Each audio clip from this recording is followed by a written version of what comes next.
టియాన్మెన్-2 machine అనేది ప్రస్తుతం news లో ఉందండి. ఎందుకు ఇంపార్టెంట్ అంటే ఈ మిషన్స్ అనేవి లేకపోతే మిలిటరీ ఆపరేషన్స్ అనేవి న్యూస్ లో తరచుగా ఈ మధ్యన ఉంటున్నాయి కాబట్టి ఇవన్నీ మీరు ఒక దగ్గర రాసి పెట్టుకొని జస్ట్ ఏ కంట్రీకి సంబంధించింది ఏ పర్టికులర్ థింగ్ కోసం దీన్ని తీసుకొచ్చారు అనేది మీరు గుర్తుపెట్టుకుంటే సరిపోతుంది.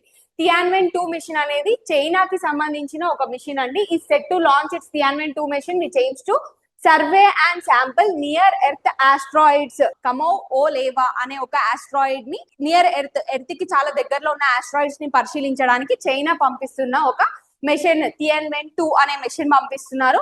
లాంచ్ వెహికల్ ఏంటి అంటే లాంగ్ మార్చ్ 3B రాకెట్ లో పంపుతున్నారు. లాంచ్ సైట్ ఎక్కడి నుంచి చేస్తున్నారు అంటే Xichang satellite launch centre Sichuan province China నుంచి పంపిస్తున్నారు. ఏజెన్సీ ఏంటంటే China National Space Administration CNSA వాళ్ళు పంపివ్వడం జరుగుతుంది. తప్పకుండా మీ ఫెలో ఆస్పిరెంట్స్ అందరికీ షేర్ చేయండి. మీరు కూడా సబ్స్క్రైబ్ చేయండి. ఇలాంటి మరిన్ని కరెంట్ అఫైర్స్ తో మీ ముందుకు రావడానికి మేము సిద్ధంగా ఉన్నాం. Thank you.